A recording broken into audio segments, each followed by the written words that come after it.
talk more about Qatar and this new report that Russian hacking could be involved here. And we bring in Dan Arbell. He's the non-resident senior fellow at the Center for Middle East Policy at Brookings. Dan, good to have you with us. And CNN reporting that Russian hackers could be involved in the diplomatic crisis with Qatar. What are your thoughts on that? Well, it certainly is interesting if that's the case, because this crisis sure did catch many of Middle East experts here in town and across the region by surprise, and perhaps this hacking has introduced a smoking gun that was not there before, that was a catalyst in this process, and which brought more than 6 Arab countries to cut ties and bring in many limitations to their relationship with Qatar.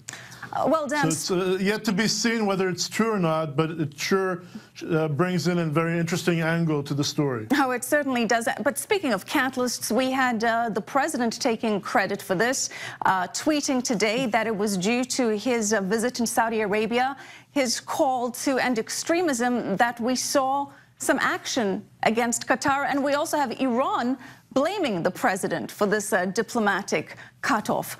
What do you think of that?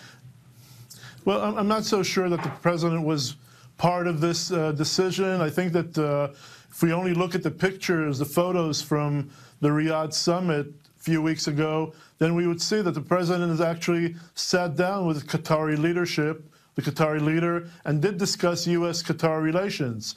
Obviously, the president did carry a message, a very strong anti-extremism, anti-Iran message. But it wasn't clear, though, as if he was singling out Qatar at the time. Now that the decision has been made, I think he's taking it to his advantage, pointing to it as a result of his own doing. I'm not so sure that it was his own doing, though, that actually caused those Arab countries to reach such a decision.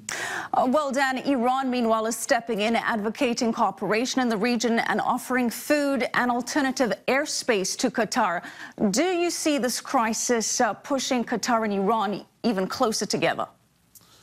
I think this is a major concern that the moderate Arab countries, Israel, the United States have, that this exact crisis would push Qatar to the hands of Iran. And I think that's why it is important that all parties, while taking these very harsh measures towards Qatar, don't cross a certain red line, a point of no return. Because at the end of the day, what's important is to sustain, maintain, and solidify a coalition of states against Iran, against extremism, against groups like Hezbollah and Hamas, who are supported by Iran, and not push Qatar to the hands of Iran. So absolutely, it is a concern. We should be watchful from that, but steps should be made in order for that not to happen. All right, Dan Arbell, thank you so much for joining us.